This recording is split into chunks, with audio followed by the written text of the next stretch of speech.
Brews and Banner Podcast. What up? Welcome to Brews and Banner Podcast. I'm your host, Rob G. And with me, as always, is the legendary Brew Crew. What up, fellas? I got water, I got juice or whatever. It's like, y'all need twin legs? Matter of fact, I do. To everybody is, does Delaware have an actual culture? This is the podcast that we talk about beer, but we also talk about a lot of things that's happening in the world. Politics, movies, anything really that comes to our mind while we're here sampling these brews. Grab a drink and pull up a chair. That your wine and well, you show me that I never knew about you so well. But money make I kiss and tell, yeah. Only pray for love, God and peace and love. My enemies only pray for war. If you wanna get rich, there's a million ways. Sweet chick, familiar face, wine. I got a brilliant taste, wine. She got brilliant waist. Money and fame, my people no struggle and pain. My people. Oh my stars! Oh my stars! Y'all can hear me good? Yeah. Great. What up? Welcome to Bruising Banter Podcast. When it's time to get the rocket and the brew, when I be the fuel. And I'm your host, Rob G. And with me, as always, is the legendary Brew Crew. Plus, Devin. Right on time. I'm gonna do my shoulders like Lou. We can barely even see your shoulders, man. Yeah, put your thing down. Yeah, I am. Put your screen down. There you go. Put your thing down. Flip it in my face. Adjust yourself properly, sir. I got this. I think your mic is too loud. No, Yoda. Oh, now you're his son, Yoda. No. Damn, he did the Now it's low. Now it's too low. Damn, yo, what? You sound fine. You sounded fine to me. Right there. Yeah, right there. Perfect. Right there. Right. Yeah, I'm the sound man. I'm in the booth. I'm in sound check. Check. 1, 2, 2. This is episode 128 of Bruising Banter Podcast, and we do have a guest running a little bit late, but we're gonna still rock with him when he gets here. Yo, I see you got that your Olympic beer tab shirt on. I like that, and it's because of the season. Because of the season. Oh yeah, USA basketball, huh? Yeah. USA basketball. Shout out to the women. The women is dope. The women. The US. Yeah. The dudes struggle. That was a waste of a wake up, guys. That was a waste of a wake up. Woke up early to watch. Oh, you woke up early watching? No, it started at 8:00. It started. I'm always up at 8:00 in the morning. That's funny though. I wore his shirt, but I haven't watched 1 minute of the Olympics. I started watching some a little last night during the prime time stuff. I watched like a little bit of swimming. I like watching swimming, like the polo sports and shit. Like yeah. They had water polo was on this morning. Yeah, water polo was on this morning. Yeah. Right. And it's funny because I think if you watch it on Peacock, you can watch it exactly when it's happening. You don't have to wait for the replay. Right. I ain't did that either. I'm gonna just stick to if I turn the TV on and it's on, or I watch it at 8:00 at night, the primetime stuff. Because with the time difference, they was like it's for the longest time they kept on saying the opening ceremonies is going to be on Friday, but I felt like they were saying tomorrow when it was Wednesday. I'm like, how does time work? Like, I don't you understand what I'm saying? Like, it was Wednesday, and they were like, the opening ceremonies are tomorrow. And I'm like, no, tomorrow is Thursday. I thought the opening ceremonies are Friday. And they were like, yeah, in Japan, tomorrow is Friday. Right. And I'm like, I don't understand. Yeah. I don't understand time. Tomorrow? Yeah. Right. Right. Because I think that they were, they were like 6:55 a.m. or something like that. If you wanted to watch them live. Okay. And I know like Simone and the Simone Biles and the gymnast, they were like on at 2 a.m. live, but they'll come on like Sunday night prime time, the replay. Right. So all the important, not important, but all the popular events will replay at 8:00 at night for those of y'all that want to be watching the Olympics. When's the next Olympics that's in the U.S.? I think 2028. Yeah, the LA. Because it's back in LA. Yeah, back in LA. They said LA is a little known fact. LA is the only Olympics city that's ever made money because they already had the facilities. They didn't have to build it. Every Olympic venue or city has had to And they made a budget of like it's going to be a $2 billion budget, and by the time the numbers come in, it's like $5 billion. They never make the money back. So Japan's not going to make any money, like because nobody's there. Right. And they almost was 11th hour canceled. Almost.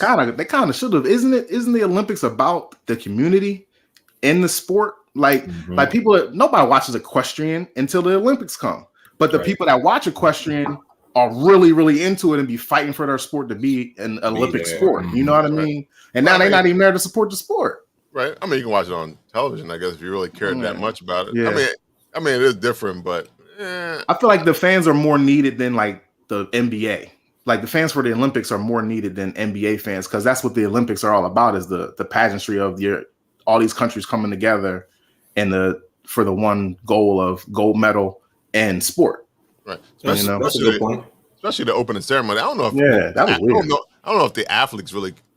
I mean, they probably care a little bit, but I think it's still because they worked so hard these last 4 years or so, or 4 more years. Yeah. To get here. I think it's a lot about them and a lot of the sports are individual sports.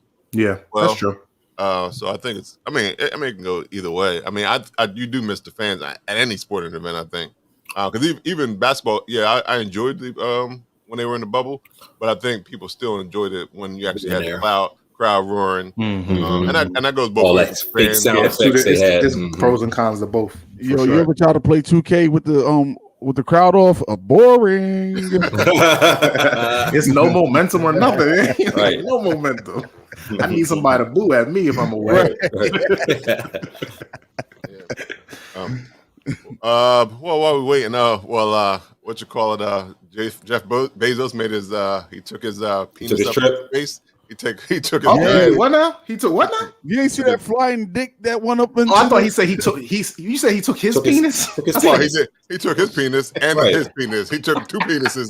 He took 4 penises. 4 penises in a vagina. With all the people with it. I guess it was 5. Really, wasn't it 4 that got in the penis? Right. Yeah, but one was a lady. One was a lady, so it was 4 penises in the vagina. Okay, right. Yeah. That was right. So it was like for literally 30 minutes. Like the whole shit was 30 minutes. But if you think about it, and I think I said this joke before, it was a giant penis, and he only put the tip in anyway.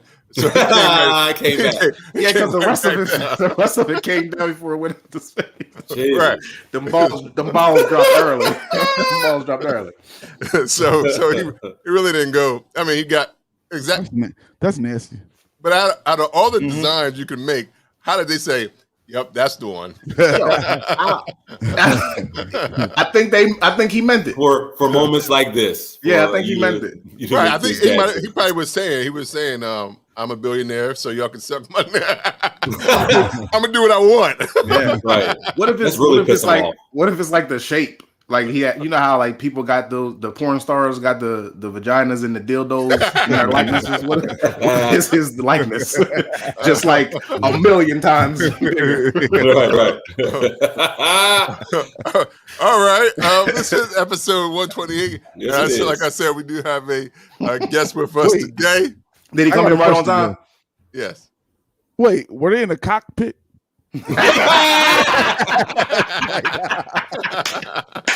The cockpit. That's good. Yeah, that's good. Yes, they were.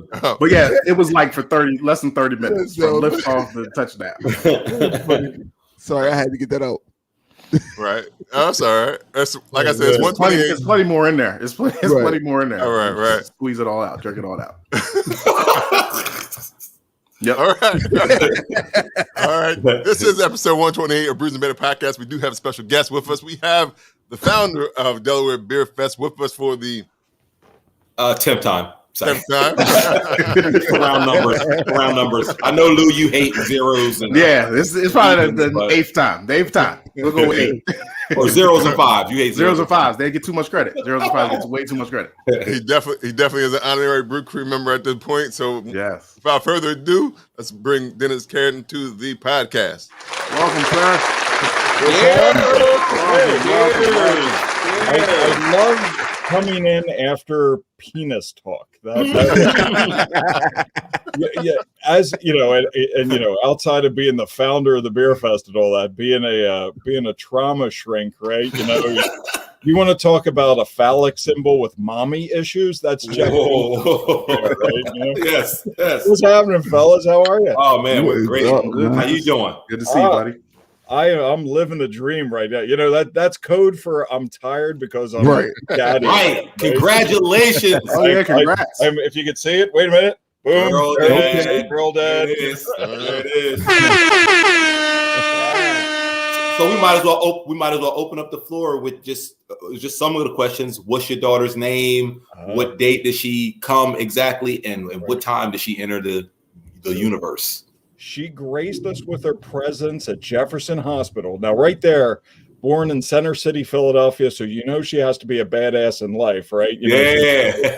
Center City and Jefferson on June 17th, 8:40 a.m. And her name is Deanna Noel. So Deanna Noel Carradin. Beautiful, man. Problem is I have the absolute shittiest handwriting in the world. It's just horrible. So they asked me to write her name on the whiteboard. So I wrote Deanna Noel. You choppy. Noel. And the nurse walked in and said, "That's a really strange middle name." I said, "What do you mean?" She goes, Deanna Noodle. I went, hold on, Dennis. Dennis, hold on, you choppy. I think he giving us the Teddy. Yo, that was pretty melodic. It was pretty melodic. You got all that auto tune, man. Come on, cut that down. I felt like I was on a game show. Remember what was it? Max. Remember that dude? Max used to do the Pepsi commercials. That's what he sounded like. Max Headroom. Max Headroom. Oh man, Max Headroom. Like, that's a throwback. Sheesh. Yeah, all we heard you say, Dennis, was Deanna Noel, and I think you said one other piece, and then I heard like computer I heard noodle maybe. So I said I had worst handwriting in the world. The nurse. Her name still none yet. No. Yes, your connection is you are hilarious. You are in the basement. 76ers. Am I good now? You're frozen. Now you're frozen. Computer love. Roger, where is Roger Troutman when you need him? Computer love. Yo, I did get that his daughter's initials are DNC. DNC. There you go. While we're waiting, let's go to a commercial break. It's like, no. Dennis might have to drop out and come back in. That might help. You might have to drop and come back in. Yeah, you might have to reboot. Yeah. You know, call IT. He looked like he got IT. Right? Yeah, he got a whole IT department right there. He's out, right? Technical support, first level support. Yeah.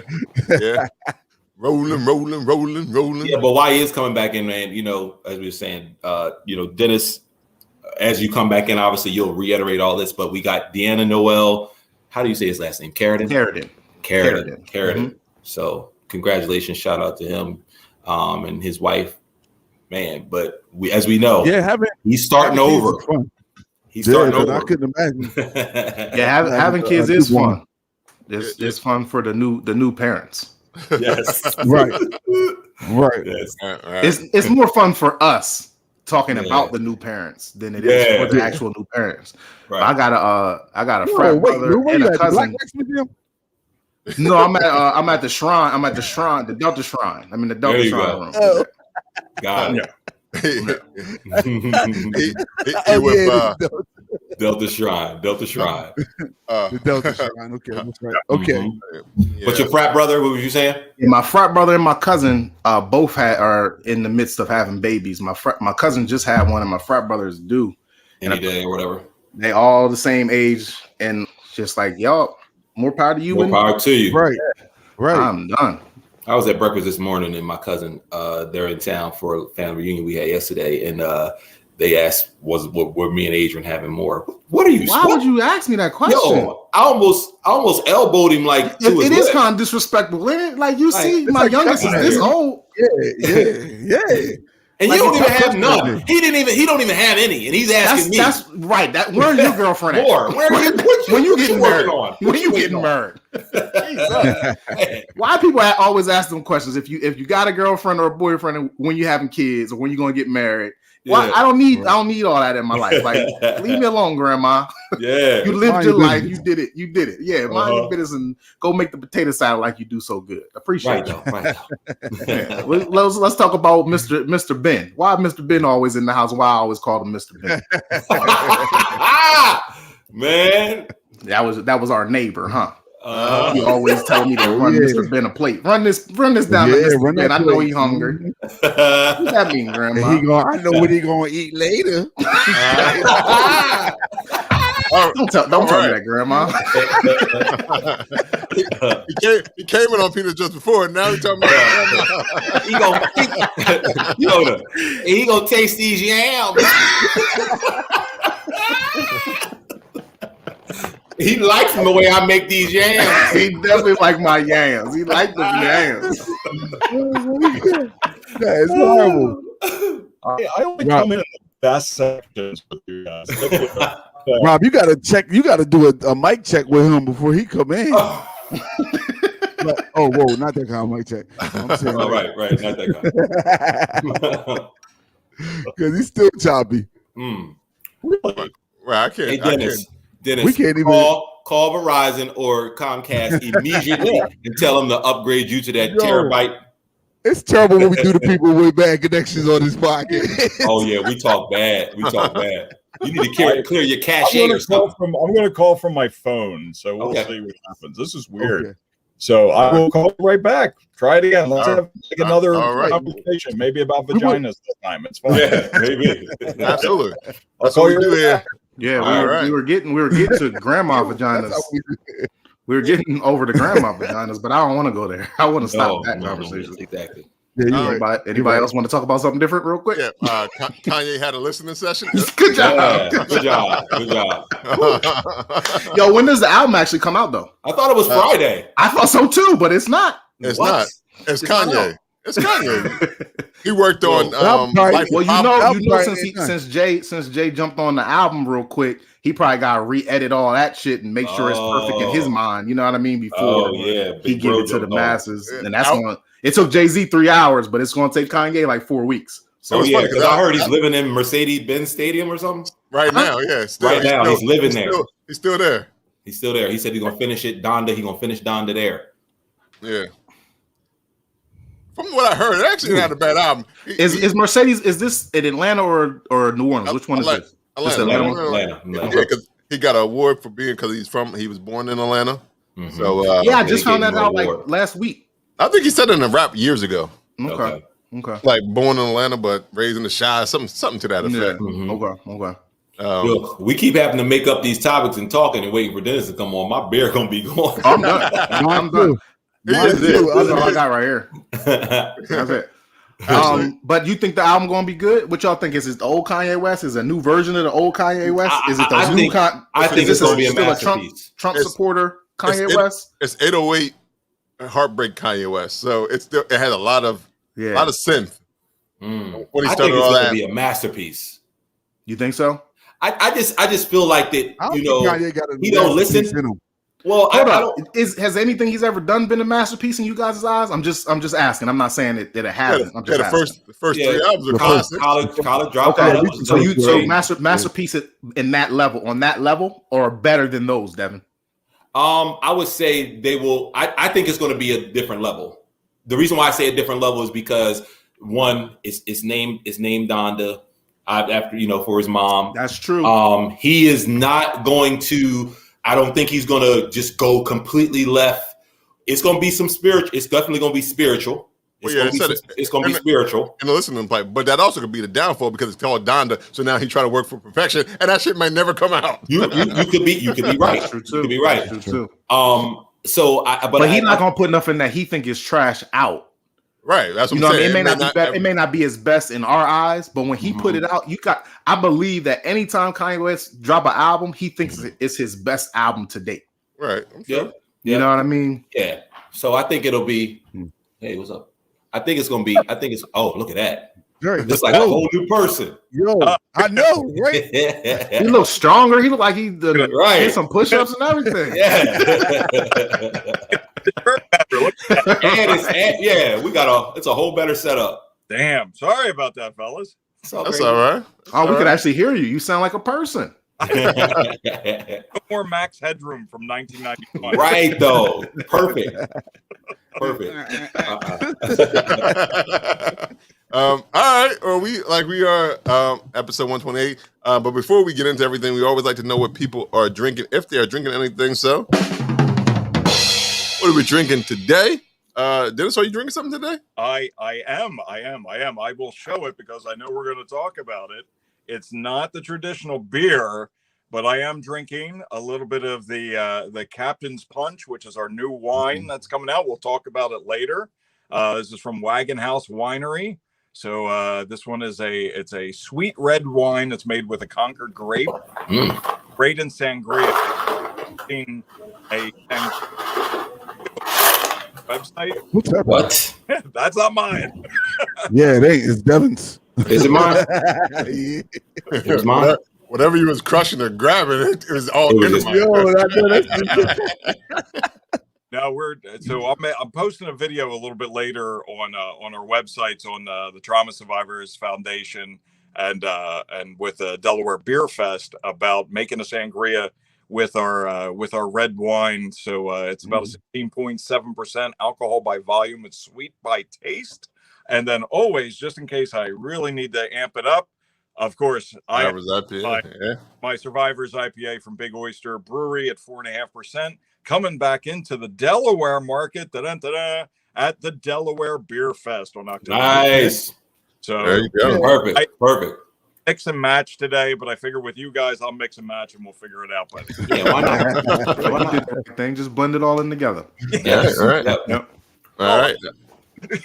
Yeah. Nice. Lou, what are you drinking on? Oh man, I'm in. I wasn't able to get no beer, so I got a beer out of my mama's refrigerator, which was a beer that I had in her refrigerator like a year ago. This strawberry lager from Alvita. Yeah. Okay. It still held up, man. It held up. It still tastes just as good as I remember. It still looked kind of like a hint of red in that golden color. The fizz wasn't as prevalent, but the bubbles were in there. I think I have a dirty glass, Rob. Or that shit is flat. No, it's not flat. It's not flat. It's not. The effervescence was there. The effervescence was not as popping as I wanted it to be. I think that's because it's been sitting in the refrigerator for that long. But it tastes just like I remember. So pass me another. Alvita always makes good strawberry lager. Alvita. All right, what you drinking on? I'm drinking on this right here. This is almond macadamia swirl. Yes. And this is from this says it's brewed and packaged for Decadent Ales LLC by 12% in North Haven, Connecticut. And this is a triple IPA. Check you out. Brewed with almonds and macadamia nuts. Right? Yes. So it's Decadent Ale. So they must be contract brewing. So the other place must be contract brewing for them.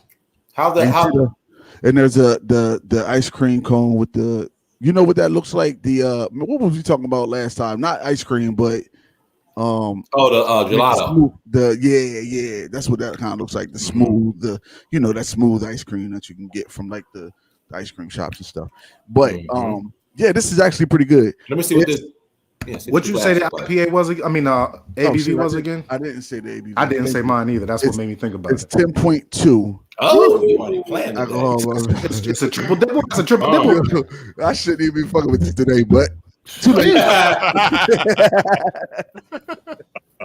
And I got it in my Brews and Banner glass. And this is what it looks like. Yeah, guys. This nice healthy strawberry is only 4.2. Okay. But and then this right here, like it's real sweet. It's not real hoppy. Like it's not real bitter. It's just sweet. What did you say? Macadamia and what? and wait, what was it? Macadamia. Almond, right? Or almonds. Yeah, I must have lactose in it though, because it's also got Yeah. that ice cream cone. Yeah, I'm on it. about to say. I wonder if it does, but it doesn't say. It didn't Oh. say lactose. I would assume if it had lactose on it, they would have put it on there. Or maybe it has almond or macadamia milk. Almond milk. Oh, yeah. Maybe they press them almonds or the macadamias up. Yeah, get that. To now it's not lactose, but it's still lactose. Yeah, you know it looks saying? like it might have it in there. It looks a little blurry, right? Mm-hmm. Yeah, It's that haze. delicious. I would pass me And another. sweet Pass like me what? another. Sweet like what? Fruit in it, right? So it's not a fruity sweet. It's almost like a creamy sweet, almost like So probably definitely got the lactose. yeah. Like, it's not lactose. That Devin is not almond lactose. and macadamia milk. You're right. Yeah. I mean, Lou don't know, so you can't say he's right. You're right. No, I have no idea. I have no idea at all.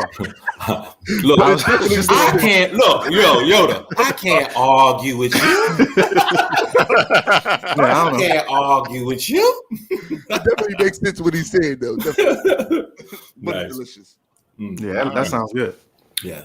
All right, Dev, what you drinking on? So, as you know, based on that text I sent you, I finally cracked this can of two locals. This is the first African American or Black brewery in Philadelphia. Two locals, and this is their Prolific, which is their hazy IPA. This is their pint, and this is the back of the can says, "We brewed this beer with a prolific amount of oats and wheat, whirlpooled with a prolific amount of Simcoe, and then double dry hop with Simcoe and Mosaic. This beer has big notes of mango, nectar, guava, and pineapple."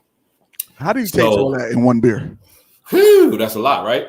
I couldn't even give you all those. I mean, I've tasted all of those flavors individually.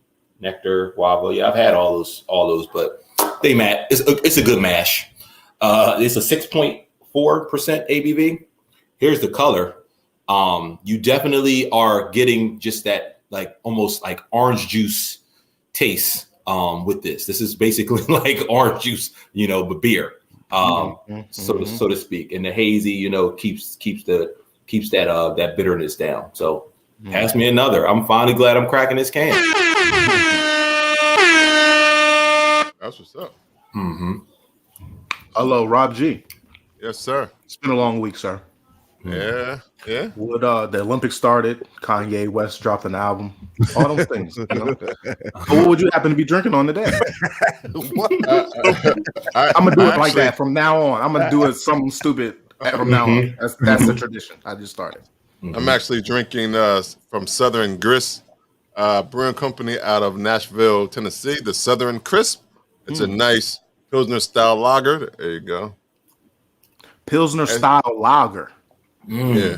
So what is that? What is that? The sunshine behind the the writing?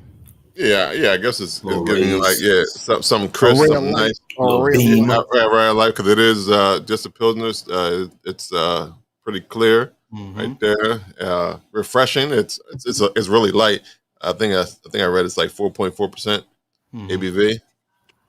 Yeah, 4.4. So it's something light. So I actually have two beers since I have since it's light. Oh, before you open that, before you talk about that one, Rob, what was the name of the brewery again? Southern Grist. Southern Grist, and they have a Southern Crisp. Yes. Okay. I thought you said the same thing twice. I'm like, what? All right. I was like, did the brewery name? You know how the group named their album after the group self-titled. It's self-titled. It's like self-titled beer. Grist with the crisp. Yeah. Nice. Well, do you know what that means? Grist? Yes, I knew someone was going to ask me that. He was ready. I looked it up. It says a grain that is ground to make flour. Wow. Good job, Rob. Good job, Rob. Good job to me. Good job to me because I asked the question. He knew it to be ready. Right. Good job.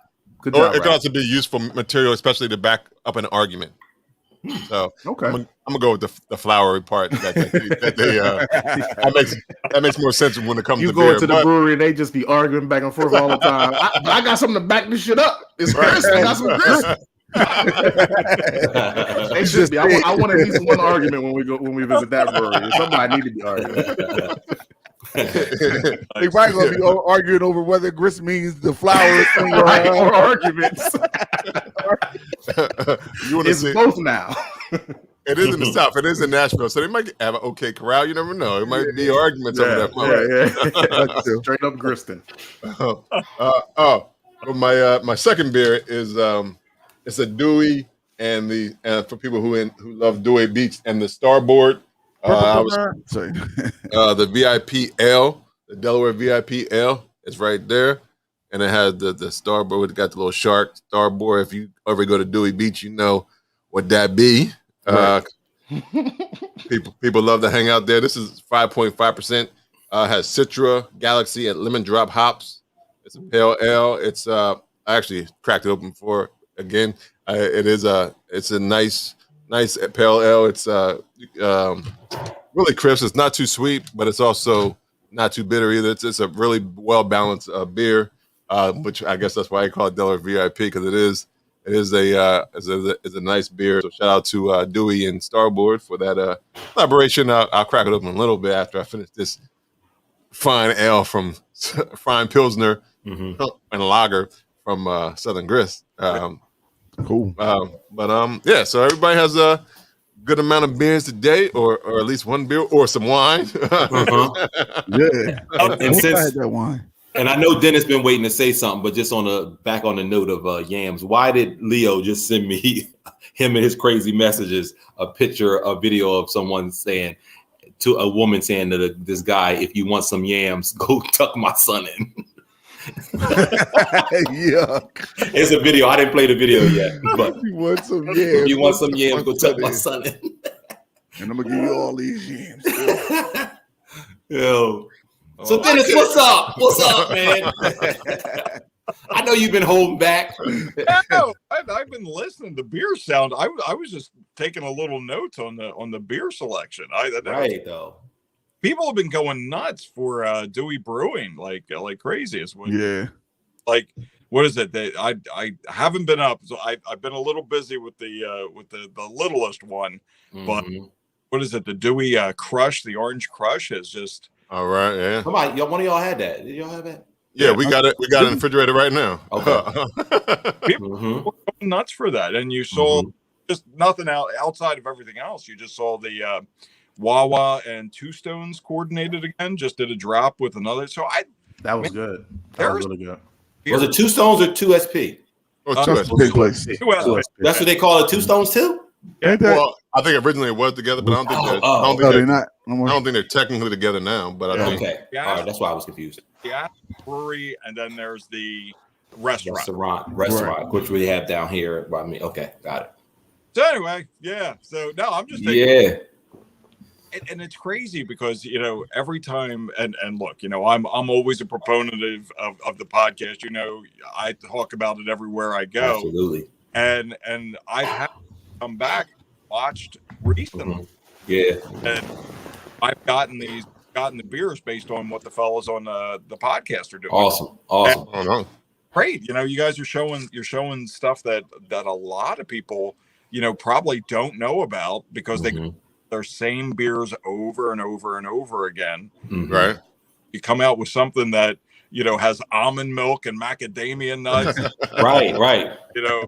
Thrown in some, wilderberry and snozberries and right here in the world, and it's kind of cool. Snozberries don't taste good though, man. I put them in your beer. That is, I think you to your point. I can't agree with you more because all of us really does have a vast variety of beers that we like. So we usually won't show up to the podcast with the same style. And that's what helps, kind of just gotta advertise a little bit more of what we like. Look, you push it out there, right? You look, and I'll talk about us for a second.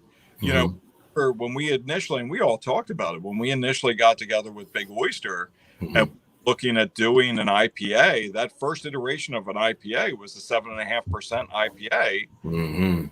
We listened to people, and people said, look, we want something that's approachable, and it came 4.5% IPA. and it's unbelievably approachable. You know, the amount of places that you know, and one of our, and I'll give a shout out to a couple of places, Kildare's up in West Delaware. Took over. They started carrying Survivor's IPA, right? You know, nice. Here you have this college crowd that, you know, I go up, a buddy of mine went up, and we were sitting having some beers, you know, obviously drinking some Survivor's IPA, and you're hearing like 4 or 5 female college co-eds going, "This is great. This is a great beer." And when you hear that, you know, it's like somebody telling you got a really cute kid, you know. And you burped that thing. Yeah. My buddy's like, don't say anything. And I was like, say something. And they're like, no, you don't need to say anything. And I'm like, I love all of you. You know? Right. Couldn't hold back. But it's start doing the hand wave and everything, didn't you? Walk out, yes. But a couple of the places when you listen to people and you hear what they like, and then you could match what they like, you know you're going to have a good conversation, which turns us over to our wine that we created. Look, and let's be honest, fellas, you known me for a while, you know that I'm this trauma guy. I'm all over the place, and here I am making wines and beers, and it's pretty wild. But you better have a good drink after all that trauma. Like you said before, helps. So, but listening to people about wines, like I am a very, if we look at all the different grapes and all the different wines, it's like looking at all the different hops, right?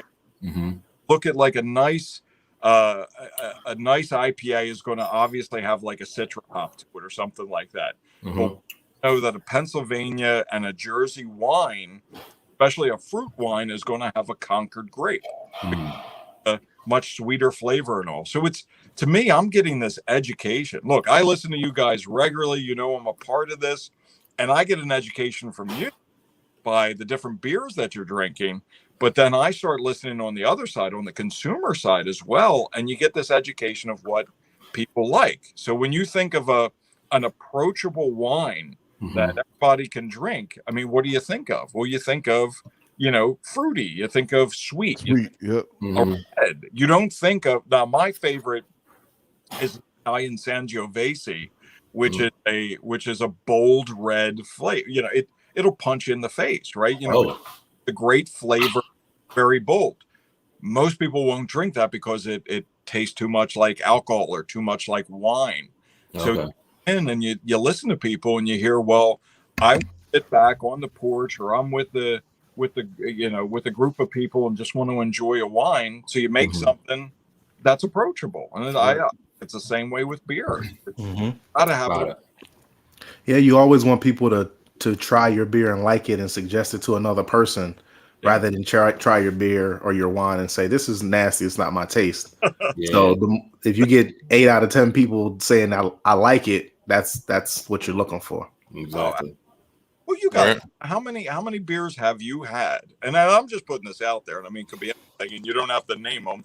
I can name a few, but how many beers or wines or drinks that you've had that you had that first sip and said, no, never again, never. Right. Oh yeah. Yeah. Oh yeah. Oh, I can tell you. I can tell you a specific. No. Don't shame him. Don't shame him. I think I like that beer. I think the beer you about to say, I like it. I got a feeling. You know what it is. It was delicious. I think it's with anything. It's you look at what the consumer wants when you're building a product, and think about all the brewers that you've had on. That you guys, and I will give this to you 100% of the time. You guys are awesome at the interviews. You're awesome at bringing people in that can speak to that consumer. And you think about the ones that they went, this is going to be an incredible hit. And then they have other ones that go, this might be a hit or it might be a dog, and and there's ones that the breweries made out there that they knew immediately were going to be a dog, but they still tried to sell the shit. Right. We got to get rid of this. Let's see. Dollar beer night. Yeah. For what it's worth, I've been listening to the consumers, and so we have these 2 products out there now that are just absolutely I think approachable or pretty cool that will help with any type of palate. You know, now if you have an absolute, you know, what is it, the wine sommelier, you know, they might just come in and they'll say that, you know, our captain's punch might be a little too sweet, you know, it's sweet on the side. But, you know, if you have somebody that just wants to sit and enjoy a glass of wine in summertime or, you know, I think this one, I think it could go all the way around. It's a definite 3-season wine. You know, you look at it, you know how beers are like seasonal beers. Yep. Right. You know, I think you could have a seasonal wine. And I think this is a 3-season wine. Wintertime, it might not be, we'd have to change the complexity to it a little bit. But I think it's great. It's wait, what you say for the wintertime? You would? He wouldn't. He doesn't think it's a wintertime wine. It's too sweet. But check this out. A lot of people they take them summertime wines and they mull them with the like winter spices over the winter and serve it warmer. You think like maybe a crock pot type of thing. Yeah. You think maybe it could be something in that vein? I know it's a whole different type of liquid after it comes out, but they could use, but they could use they could still use it. That's how we could make it a 4-season wine. Yeah. Like mull this wine over chestnuts and Nat King Cole and drink I like it, Lou. Cinnamon, chestnut, cinnamon. Little cinnamon sticks up in there. Don't forget Nat King Cole. Nat King Cole, Donny Hathaway. Nice. There you go. Okay. There you go. All right. I did have a question, Dennis, with the relaunch of Survivor's IPA at the Delaware Beer Fest. Yep. The properties or the characteristics of the beer may not change, but are you guys going to do any new labeling? Are you doing anything other than basically saying, okay, hey, we're relaunching it, we're letting it hit the shelves and hit the brewery beer fest? Great question. I think we're going to change one of the hops. We have to change a little bit for the Delaware beer market. Okay. But you figure that Survivor's IPA went from Philadelphia all the way out to Pittsburgh. Nice. And literally just blew up. I mean, we had cases flying out the window with this stuff. Great. Really enjoyed it. And also enjoy the let's be honest with it. If you have a beer that has a message that's helping people, more people are going to buy it, but you want it to be a good product. You gotta taste good. Yeah, you gotta have it sold more than once. You want to get people to buy it more than once. Right. This is this horrible beer. Please take it, but it helps. Right. Nah, I'll take it one time, pour it down the drain. That's it. But I think you could just kind of put it down for a little bit, change that one hop, maybe that, second hop that's in there. Okay. Figure this one already has like 7 mosaic hops in there. Oh, nice. We change one, we bring it down. I say we keep the same label. I think that's what we're going to do. Yeah. But introduce it to the Delaware beer market. Our ultimate goal, I think, with Big Oyster, which is great, is to have not only in Delaware, New Jersey, down into Maryland, wherever Big Oyster is, we want Survivors. 1, it's a great beer, and 2, because of the cause. When you're helping people, and especially since the year and a half that we've had, I said it the other day to somebody. I said, look, everybody for the past year and a half was given this huge shit burger to take a bite out of. Right. And That's true. So if we can give back to those folks that took the biggest bite of the shit burger, our healthcare heroes, our first responders, all that, then I think we're doing our job, and that goes back with the wine as well. It starts in Jersey, and then we start moving. But cool part about Jersey's self distribution. So we're going to have We're going to have the Captain's Hook over at the Delaware Beer Fest. Nice. That's awesome. Have y'all ever thought of doing any other style of beer for the Oh yeah. Like I was going to do it with almond milk and peanut. Yeah, me and Dennis talked about this. Oh.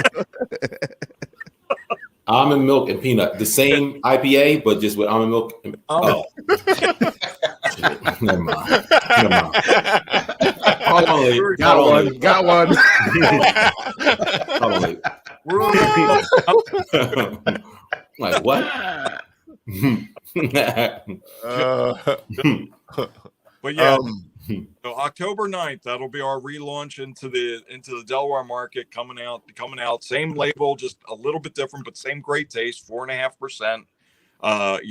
It's going to be a nice IPA again. But yeah, we were thinking about doing a lager. We were also thinking about possibly moving into a Pilsner. But we'll see. We'll see how it does in Delaware. I can't see where it'll do port. I could be wrong. Right. Well, speaking of October 9th, and that is the Delaware Beer Fest. And one of the reasons you're here to talk about what's new and what's and the fact that it's coming back. So what? Tell us all about the Delaware Beer Fest and what can we expect in 2021. 2021. What year it is? Yeah. Let's be honest. No masks and hopefully no COVID. That's what we're trying to expect. Right? Okay. I think a little bit different, and obviously the first one we had roughly, I think the tickets was 1,995 people on the one we did.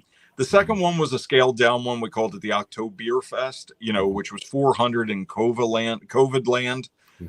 And when you're in COVID land, I want to count it because people did have a very good time, but I don't want to count it because of the restrictions. Right. So this year, October 9th, we're going to have it again at Bellefonte Brewery because we want to keep it manageable more than anything else. And probably, anywhere, we're going to say about 1,000 people, which I think is exceptionally manageable there. And we're looking right now at some heavy duty breweries that are coming in. We have ones that I'm hoping. Again, we're signing people left and right. We're talking to the different breweries, but this should be a nice display. Plus, we're also going to have not only the Captain's Hook wine, but we're also going to have folks coming down with different spirits. Obviously, we're going to have meaderies there. Nice. So when people come here, we call it the Delaware Beer Fest because we want it to be a Delaware centric event.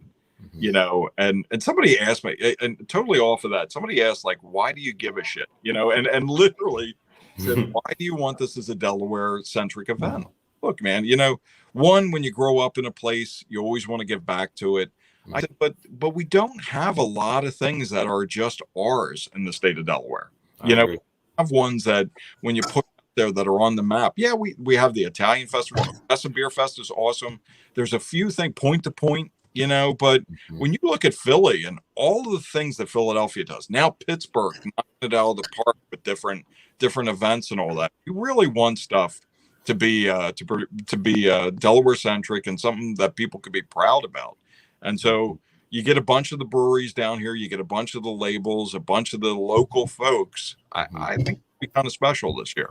And then we're going to blow it out of the water in 2022 and get back to those huge festivals because, it's what you have to do to make things work. It's time. It'll be time. Hopefully. So October, Delaware Beer Fest, go to DelawareBeerFest.com. And we got a discount code with you guys. We know that for any of the out there. So go to, is it Brew Crew, right? Yeah, it is. Yes, sir. Yes. Which we want the listeners. Look, you guys cultivate a great listener base, and we've talked about this. You cultivate a listener base that I think want to try different things and want to try different beers. What's the number one sell? This is I found this out the other day. The Delaware is one of the only states that outsells Bud Light with Miller Lite, and Delaware is one of the only states that actually does that. And you think about it, if we're out telling people with Miller Lite, how many people out there are trying different beers? Yeah. If we're looking at 25, 30, maybe 40 different breweries that are going to come out there so you could sample, I mean, give it a try. It'll be pretty awesome. I think so. All right. Now, speaking of that, I don't know if you have everybody under contract. Can you talk to like some of the breweries that we can expect? Oh, yeah. We're waiting for contracts with them, but you could definitely expect, obviously, Big Oyster is going to be there. Our venue, our partners in crime, Bellefonte Brewery. If you haven't been to Bellefonte Brewery, they're making a nice little mark here in Delaware. We have Twisted Irons that are going to be there. which Twisted Iron's great beer, just very great beer. We have Liquid Alchemy that's going to be that we've signed that will be out there. Obviously, Wagon Horse Winery is going to be there. We have contracts in hand that'll be signing that I can name a couple of them. We're going to have Sam Adams. We're going to have Dogfish. We're going to have Sierra. Nice. A bunch of other ones and ones that we had last year and the year before that'll come back. So folks like, Neshaminy, Conshohocken, and so on. Mm-hmm. Once we get those down, once those contracts are completely done, it's going to be wild. And we've approached Southern. Southern's going to be bringing out bourbons and whiskeys and different wines. So again, this is going to be, sounds like a good time. And, let's, for a second, and you guys know this, you've been to different beer fest. Think about the rules with this, right? They always say, there's no rules in a beer fest, just drink as much as you want. But that's not a good rule. Always get you in trouble. But I think not a good rule. You need to look at it placistically a little bit. When you go into a beer fest, try them. Don't get hammered. Right. True. Go through the day and try the different offerings because you're going to find stuff that you're really, really going to like. You're going to enjoy. Now, there's also going to be ones that just aren't your taste, and that's okay, whatever. But try them instead of going in to get hammered. I think that's the, like you said, wrong approach. I think it's a beer fest is a good opportunity for someone that's not like too into beer to try different kinds and see what actually they like, because it's a beer for everybody. So you're going to find something there that you're going to like. So. Right, because it's like an all-day beer flight. It's like an all-day beer flight. Right, pretty much. There. True. Well, and you got to look at it. You got to eat. You got to make sure that you're hydrated. We're going to have water there, obviously. But you got to do the things that's going to make it an enjoyable day. I folks, we have the Delaware Taco Fest is back this year. We have Delaware Taco.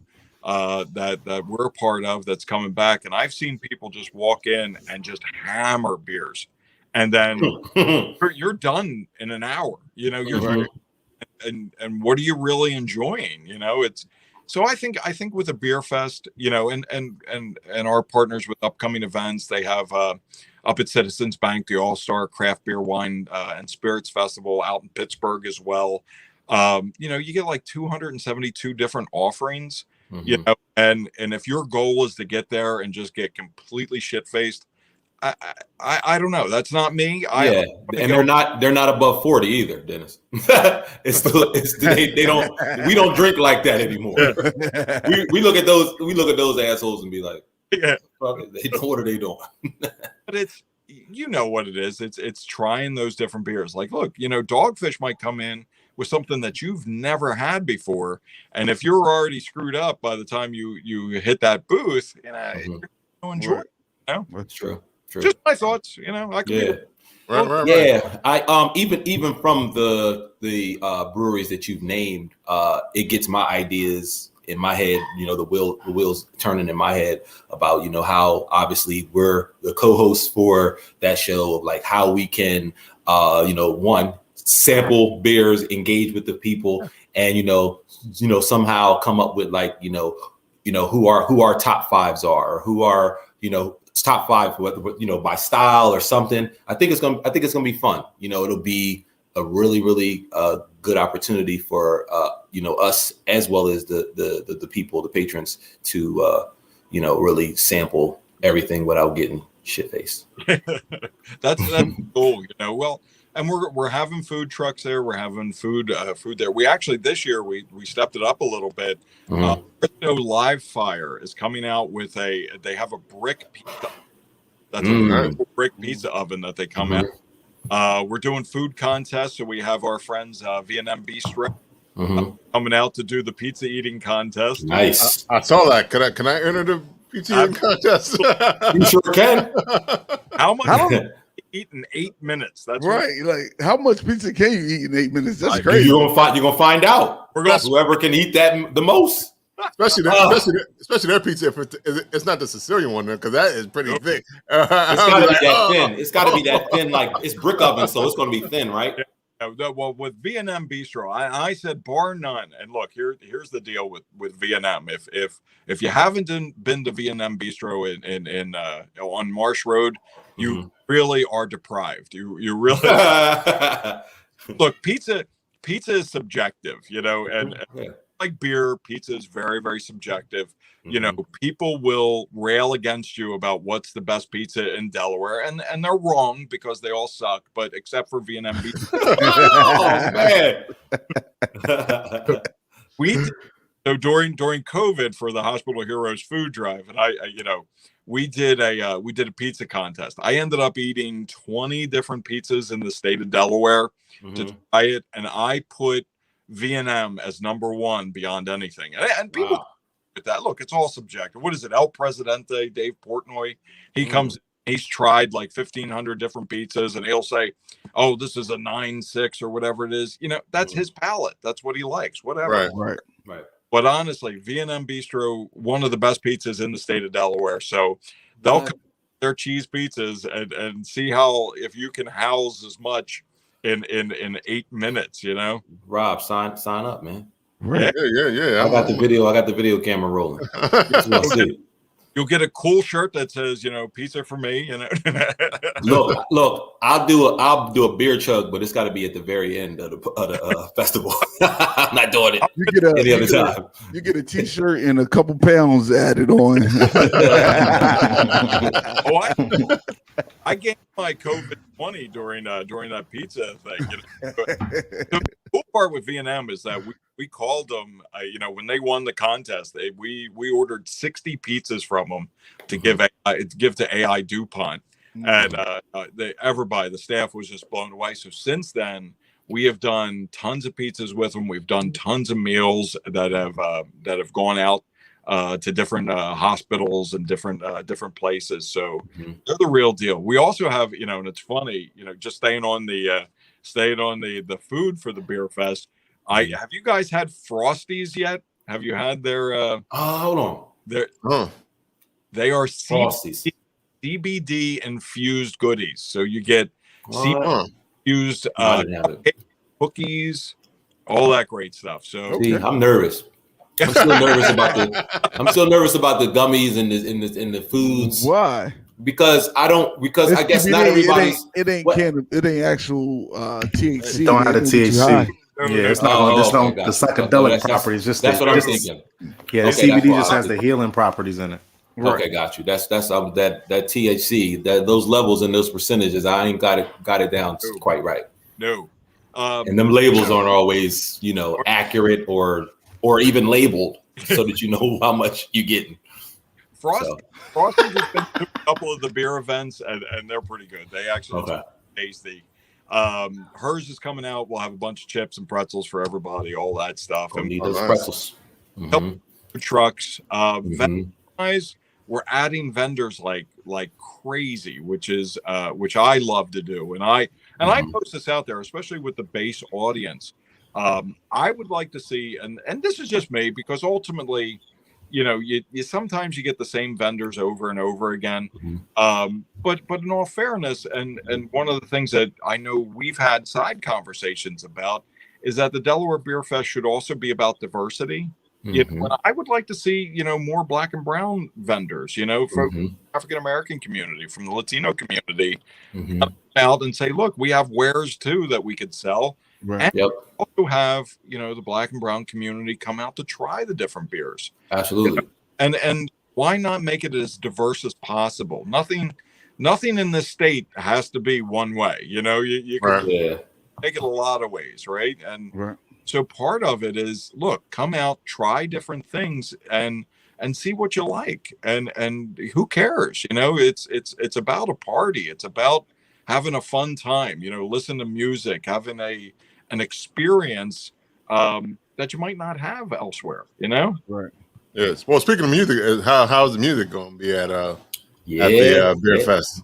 So we actually have to start right now. We definitely have our friends Beg, Borrow, and Steal that's going to come in. They're more like an island vibe, steel drum, all that cool stuff. That they're going to be there as the start of the festival.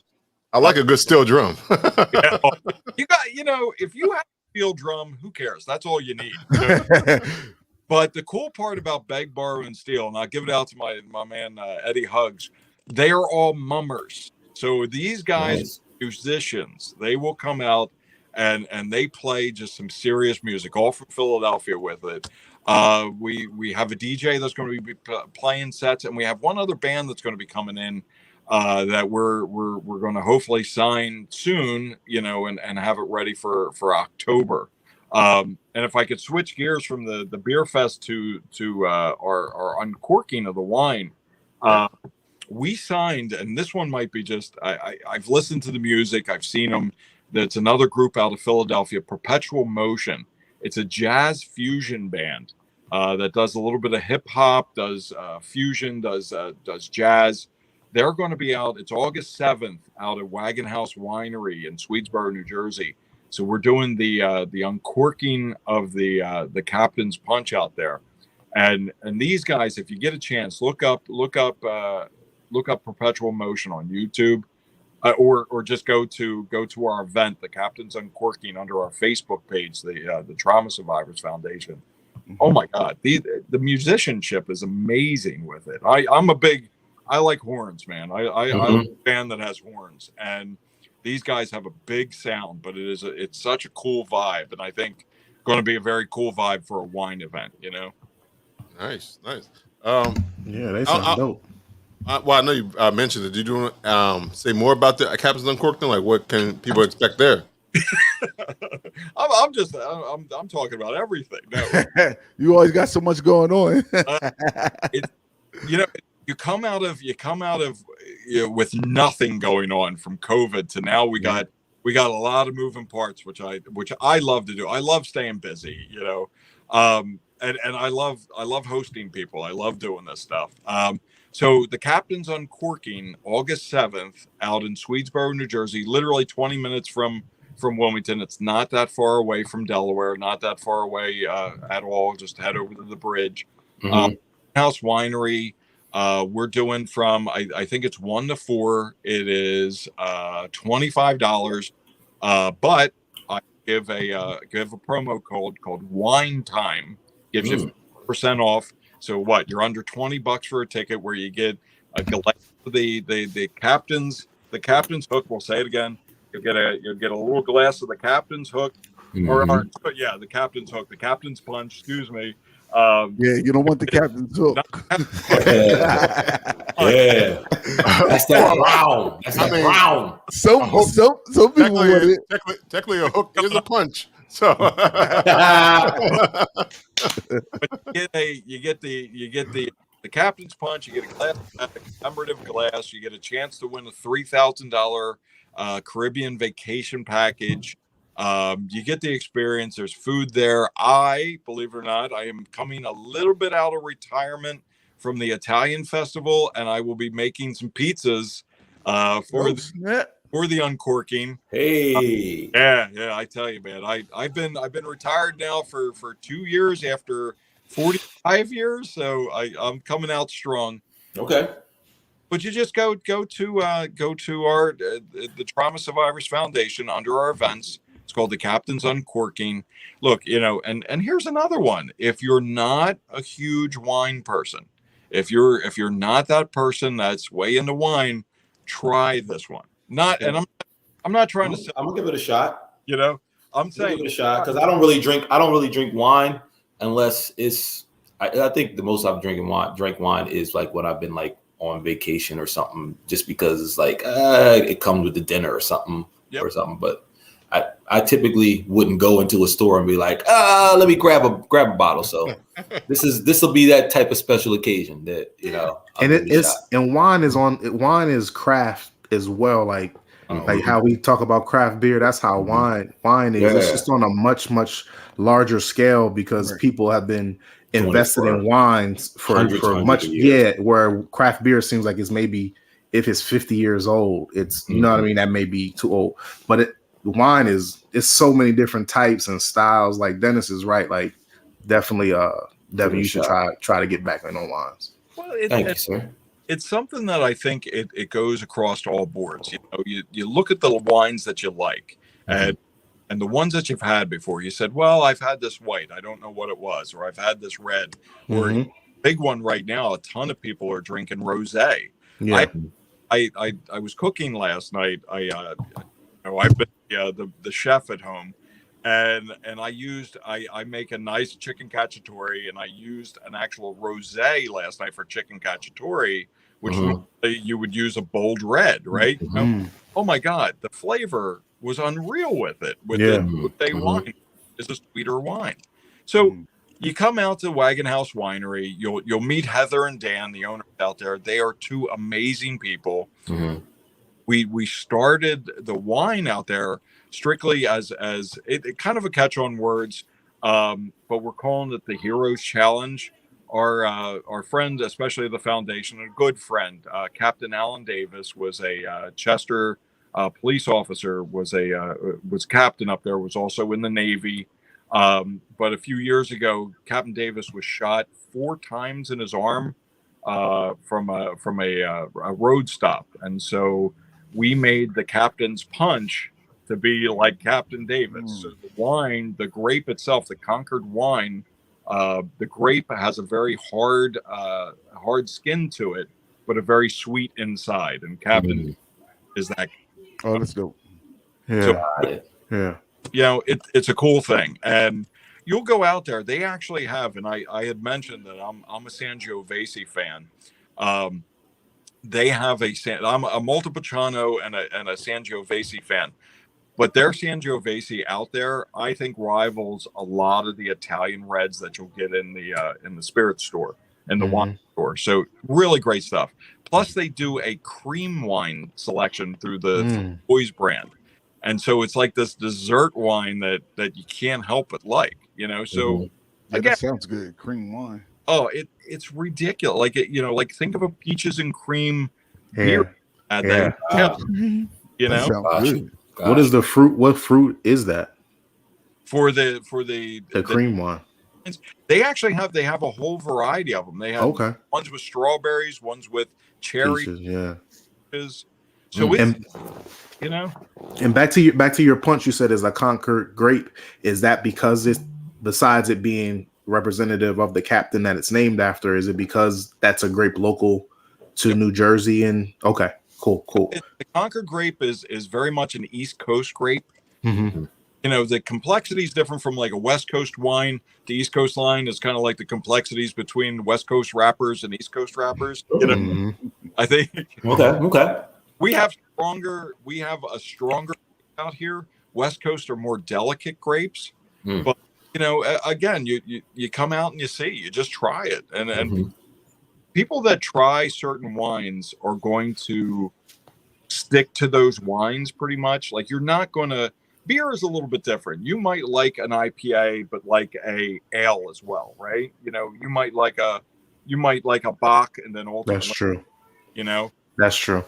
Wine, you're going to gravitate for certain wine. So somebody that, like me, likes a bold red doesn't like a sweeter red, or somebody that likes a sweet red may not like a dry white. So just trying it and finding out what you like, I think it's fun. Yep. Nice. And take more than one sip. It's not like you gotta have like two sips before you say I don't like it. I just want to switch it around and then spit it out.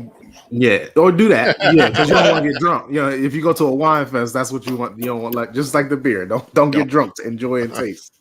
Well, wine is what you remember, and I think that's the biggest thing with beer and wine. When we talk about, and I think Josh was, when you're looking at like a 10.5% beer, you're looking at wines that are right around 16 and 18%.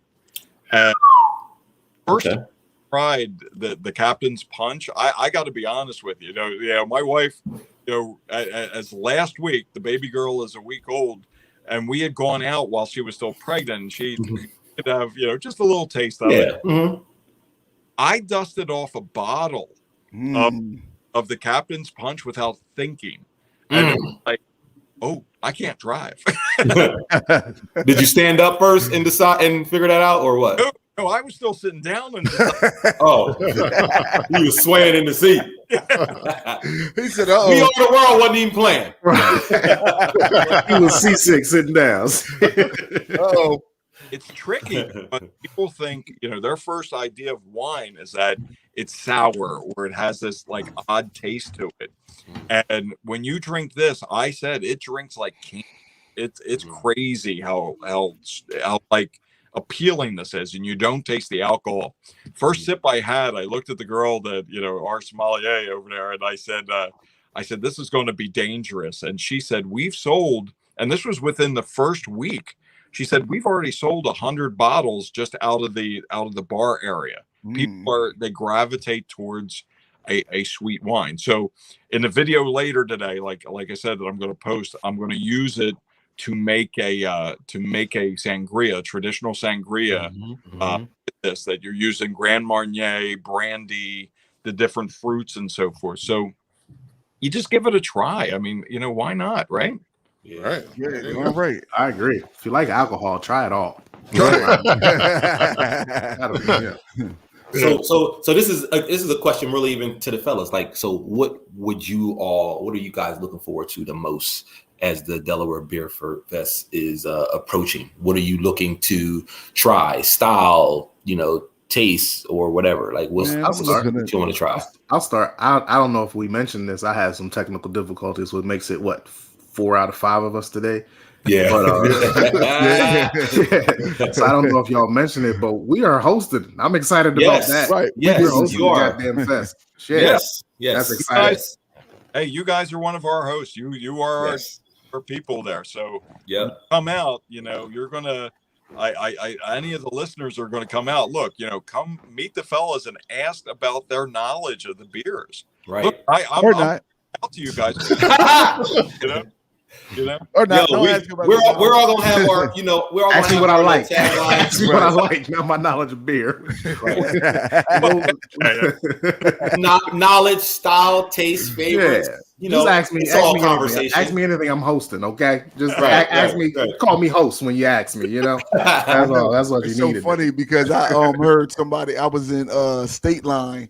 And I heard somebody talking about the Delaware Beer Fest, and I was like, "Hey, speaking of, you'll see me there. You'll see me and there. I'll see you there. Beat me there. I may not see you there. Yeah. I'm the host. You will see me though. Right. We famous guys. The fun part, and you got to think, as the host, collaborating with you guys, I'm always thrilled, and But I think it's fun because people can come out, put a face to the name, all that stuff. But also at the same time, and all of you are approachable. So if somebody does have, like, hey, what did you think about this? You guys are going to be honest about it. Look, I'm like 6 feet. 6 feet though. You can come close, but keep 6 feet. I'm not that approachable. But yes. Think about it. There might be things in there that people have never tried that they'll put their nose up to. And as hosts, and you think about it, it's our opportunity to kind of approach people to say, look, here, give it a try, Right. Yeah, that's true. Exactly. Why not? Right. That's what you already paid your money. Drink this stuff. Taste it. Yeah. Try it. But to answer your question, Dev, I always love Beer Fest because I don't like getting drunk, but I do like Rob said earlier, it's an all-day flight. I like trying to find a different style. Like the whole purpose for me in beer is to find styles that I like. And when you find something new that you like, and I always find something new that I never had before at a Beer Fest that's either unique that I may never get again or unique that I want to try. You know what I mean? Yeah. So just all the different breweries and beers that will be available to us and the ability to taste them. So I find I don't taste a lot. I don't get a chance to taste a lot of like Hefeweizens, or I don't get a chance to try a lot of the what's the one you told us? Shandy? No, not a shandy. It's like a honey something. Like the meads. I don't get a chance to taste a lot of the meads or a lot of the Hefeweizens. So those are two styles that hopefully will just represent. It doesn't have to be like a whole lot of them, there, but Right. I'm looking to kind of understand and kind of dive in a little bit more. And because I don't really normally or regularly see them like on shelves or as prominent, when you go into liquor stores. So that's something that's more of a treat. When you go out, especially with the meads, which are made of honey, they're basically a honey wine almost. Yeah.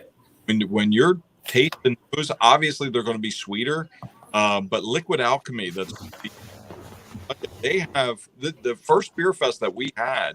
They brought. I thought they came in with a ton of stuff. I thought they were going to be there for the whole time. I think they sold out. They had put out all the product within an hour and a half of the festival. Yeah. People responded so well to mead.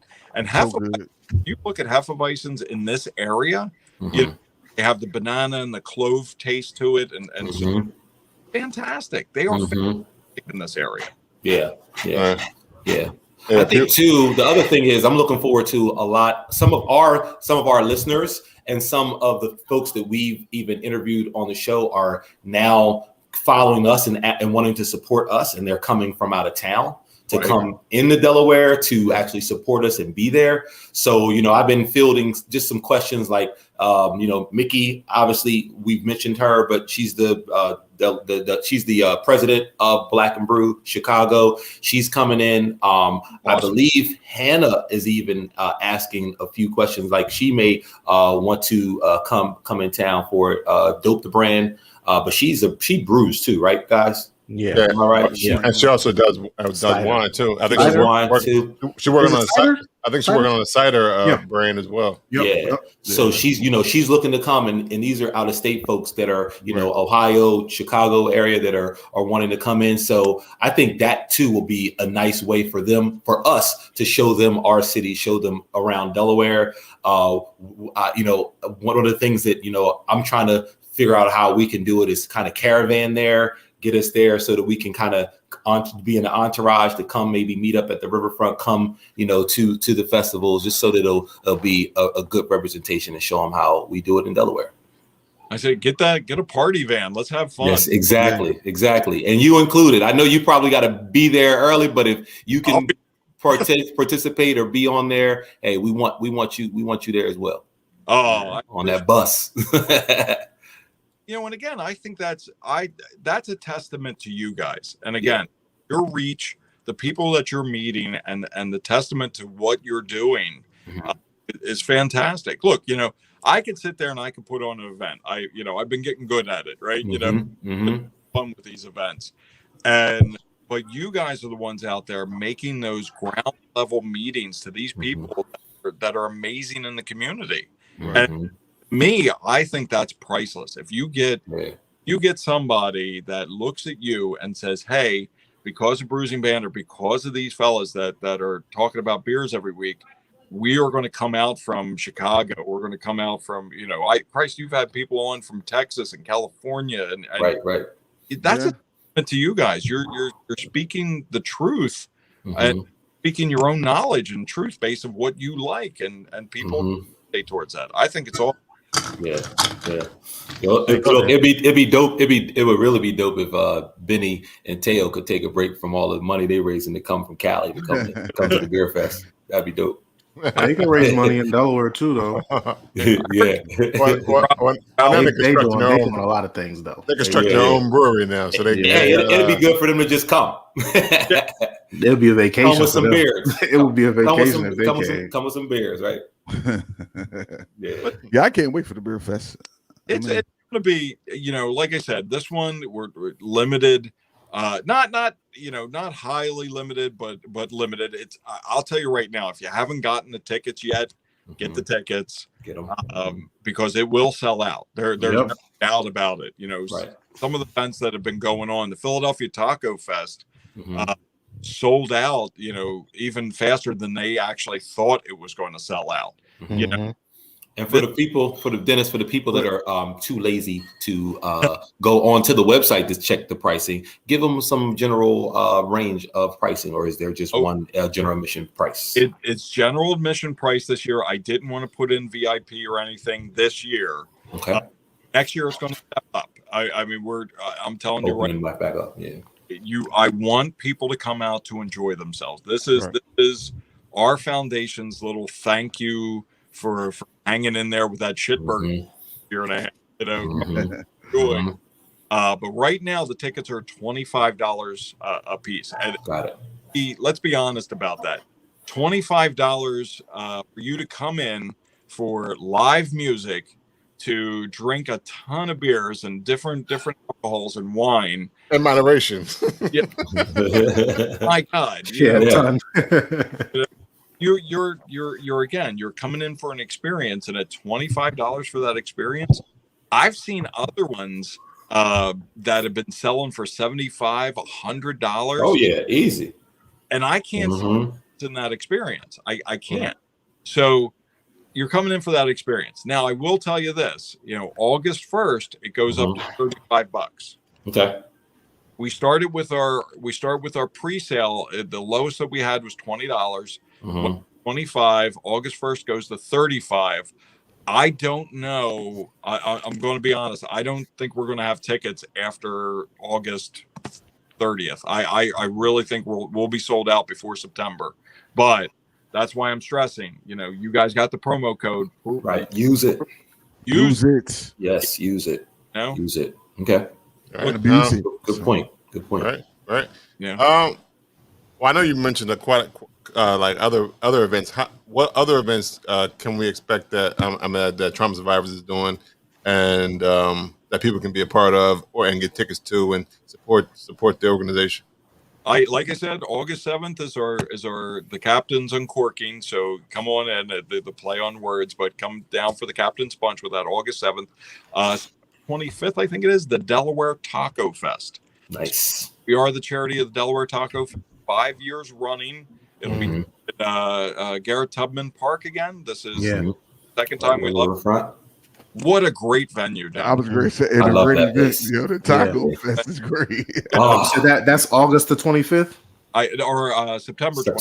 September 25th. Okay. So definitely come out to that one. And one of the things with the Taco Fest, we've absolutely loved our partners with Taste Your Town coming events and so forth. They're just fantastic. But the Delaware Taco Fest, if you have not gone to Delaware Taco, go. It is, you're talking like 60 different taco vendors. You're talking food. You're talking, they even have the luchadors, the Mexican wrestlers. Are they going to have the tequila tasting this year? Oh yeah. Okay. Hot pepper eating contest. Trouble. Heck, A hot pepper eating contest. Oh, who wants to do that, dude? We had 12 people. The last one that we had 12 people do this festival, and as they continued to eat we couldn't give them hotter peppers. There was these two dudes that were left. That there was two dudes and a gal in there. We had given them everything, and so then I ran to the booth that was selling hot pepper sauce, and I was like, just give me like two hottest peppers and see who could guzzle this shit. It was awesome. I won it, and he did it. He went said like $100. I don't know. He was like, I'm for all of it. He said, "Dang." Yeah, he was all right for that moment. Yeah. But when he got home, came and going out hot for the next 2 days. It going out hot is right. But Delaware Tacos Fund, and obviously we have Delaware Beer Fest on October 9th. We're partnering, and you fellas probably heard of them. Everybody's heard of them. We're partnering with the 302 Phalanx Foundation, Phalanx Fest at Docklands Riverfront down in Wilmington. So this is a band's called Southpaw, but they're all members of the party band Mr. Green Jeans, and Mr. Green Jeans has been in the area for a cover band, pretty fantastic, Dewey, you name it. So October 16th, actually the weekend after the beer fest, is going to be a little concert down at Docklands, down at the riverfront. Okay, got that on. The only, unfortunately, the only thing we're not having this year is our black tie and sneakers gala. We're going to hold off until next year for that. Okay. We love it. I love it. But I think let's do the beer fest this year. Next year, let's do the black tie and sneakers. Yeah. Yeah. Oh, look. She already had asked about it, so she heard. And again, it's something that I just want to make sure that we get enough build up for next year with it, because it's such a special event, and we really enjoy it. We hand out our public safety awards there. We get tons of prizes and auctions, and I just want to give it a year. I think it's a good one to do this year, and then knock it out of the park next year. And even with the beer fest, we listened to everybody. We had, what was it? Our first one we had in July, and it was Brazil hot outside. It was like it was hot. It was hell hot. Hell hotter than Brazil. And I said, we said, look, let's do it in October, and then keep that running, and make sure that people are enjoying themselves, and that's what we're about. Look, it's all for a good cause, and let me speak to that for 2 seconds. That with the Trauma Survivors Foundation, we're pretty taxed in what we do. The amount of trauma and injury and disaster that's been going on. We're seeing more and more people for mental health issues. Look, if you didn't get out of this pandemic without some sort of anxiety or depression, you don't know, right? Yeah. You don't exist. Yeah. I've had more people that have come to me privately in my private office that it's just they don't know what it is, and I look at them and said, it's been a year of shit, and so we're seeing a ton of that. So the money that we raise, I want people to understand that this isn't going into Dennis Carradin's pocket. This isn't going to, just some organizer's pocket. This is going to a foundation that's not only here in the community, but other communities. We're trying to help as much as we can. We have a few lofty goals that hopefully we'll get to money-wise, but we're good. The other thing, and I forgot to mention this one, the weekend before the beer fest, we actually have the inaugural Bellefonte Brewery 5K. Oh wow! So that'll be the weekend before. We're the charity of that one. Very excited about it. The first beer fest we did the 5K in the morning before the beer fest. Never disaster. Never. I don't want water. I don't want food. I just want sleep. Right. Never ever again. But it'll be the weekend before, so we got prizes with that. We got some good stuff. So we got a lot of stuff on. But again, it's also tame stuff. We also, like I said, partnering with upcoming events with the All-Star Craft Beer and Wine Festival. Up in we have the one in Pittsburgh. There's Philadelphia. So we're having fun. We're cautiously having fun. How about that? Right. There it is. There it is. Good. All right. Any more questions for Dennis? No, I just can't wait. Yeah, man. It's gonna be fun. Well, we want to thank Dennis again for coming on to the podcast.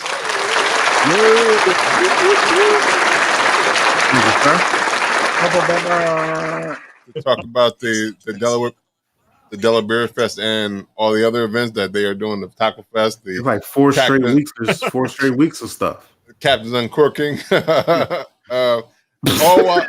you laugh so hard at that? Well, no, I said he's doing all this all while having a newborn baby girl at home. Right. Boy. I'll tell you that right now. I outkicked my coverage with my wife. I'll tell you that. And if I could say that one last thing, is I have, anytime that you do these events or you run a foundation, you need somebody in your corner that's supportive. Yeah. Laura is my absolute angel. And and please allow me the 1 minute to say that is that, look, if you have a spouse that you love and you made it through this, you made it through the pandemic and you guys are still pretty cool and you like hanging out with each other person. Right. Laura, and I was out of commission for a little bit. I actually had an aortic valve replacement during the pandemic that she found out that I had a shitty heart valve She figured that out. I go through open heart. She's pregnant throughout, working her ass off, and finished a degree and passed her nurse practitioner exam 4 days before giving birth. I am married to a badass. Yeah, that's crazy. So, you need somebody supportive. I have. That's awesome. Y'all sound like y'all was over there just doing too much in the pandemic. Sit your ass down, like. And officially, you guys still were in the cusp of having a pandemic baby because the pandemic is still here. I mean, they had a pandemic baby. The pandemic is not over, ladies. Right. We were going to name her Rona, but then Laura. You can nickname her that. We'll all call her that. We'll call her that, but not in front of Laura. Not in front of your wife. What about a Roni? Yeah.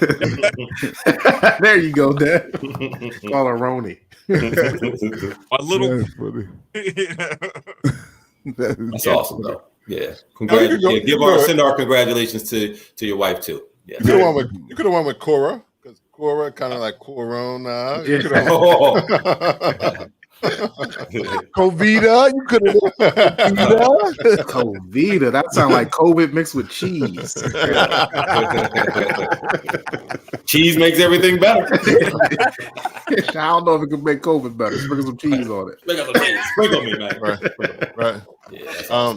That's all funny. right. Yeah, we're gonna be busy. We're gonna be busy this summer and fall. Yeah.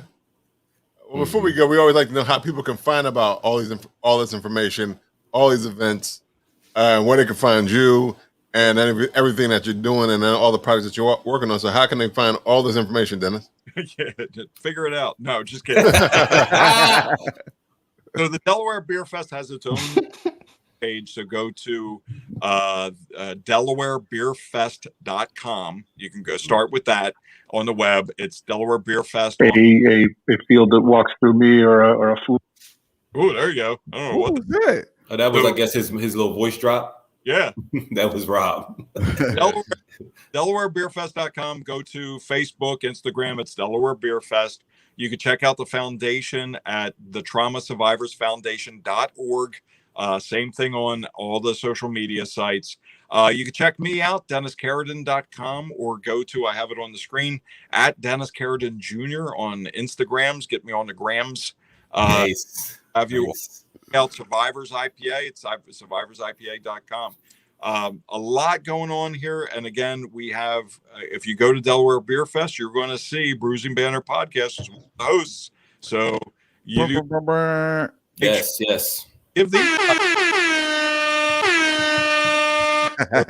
we got a lot of places you can connect me with. I will tell you this. Go to DelawareBeerFest.com. If you want to be a vendor, if you want to be a brewery there, if you want to be a part of the eating contest, it's all on that website. Plus, we update it constantly with the new vendors. We update it with the new beers. I put in some fun rules in there of making sure you eat and making sure you do what you need to do. It's a cool little website, so check it out. There you go. Word. Yes. All right. There we are. There we are. Absolutely. Guys. There it is. There it is. All right, Lou, where can they find you? I'm on them Instagrams. My name is Lou Belgium. All right, Dev. Well, you can find me on Instagram at Dev Drinks Craft Brew. Oh, all right, yo. You can find me eating them yams. Yeah. Put them kids to bed. You can find me on Instagram at IM302 Yoda. You want to change his name to I Am Yams. He ain't a whole lot of letters off. Got that 302 Yam Eater. He's a yam eater. Yam muncher. He's a yam muncher. All right. I don't like sweet potatoes. I eat yams. And yeah, like we said earlier, Brew Crew. Go to DelawareBeerFest.com and enter that promo code. You get 10% off. It's $25 up until the end of the month. And there you go. Get 10% off up until you buy the ticket, though. There you go. All right. And you can find Bruising Banter Podcast on Instagram, Facebook, and Twitter. You can also go to www.bruisingbanter.com and get all this information on the website. You can listen to all the episodes you have not listened to yet, including this one when it drops on Tuesday. 127 of them. There you go. Or more. 128. Well, 128 plus the brewery banners and some series and outtakes and stuff like that. You got over 130. You got like about 300-400. You got a lot of content. You got enough content to keep you busy for a couple weeks. Yeah. And you can also go to listen to the podcast on Apple Podcasts, Google Podcasts, anywhere you listen to podcasts, including Amazon Music. So you can say, Alexa, play Brews and Banter, and we'll pop up. You can go to Pandora, because I know a lot of people are like, oh, Pandora got podcasts. Yes, they do. And you can listen to Brews and Banter on there. Who knew? I didn't know. Right. Now what is it? Wow, what is Elmo the only person asking about? Silly. All the Sesame Street characters. That's right. He asked me the other day. I was like, you can go to Pandora and listen to it. That's what's up. We're everywhere, guys. We're in your ears. There you go. Definitely smash that like button on YouTube if you watch it on YouTube. And if you're watching on Facebook, you can also smash that like button. Definitely rate and review, because that costs you nothing, but it also is valuable to us. Yeah. If you want to follow me, Rob G, there you go. Rob Stay Bruising right there. Working on some material too. But there's my my handle right there if you want to check me out and click that and follow me. This has been another episode of Bruising Banter Podcast. This is 128, our Bruising Banter Podcast. Until hold it together. It's almost over. I know what he was doing. I didn't know if he was bringing it for a landing. I didn't know. We didn't know what you were doing. Hurry up. Until next time. Have a good week, everyone. Bye.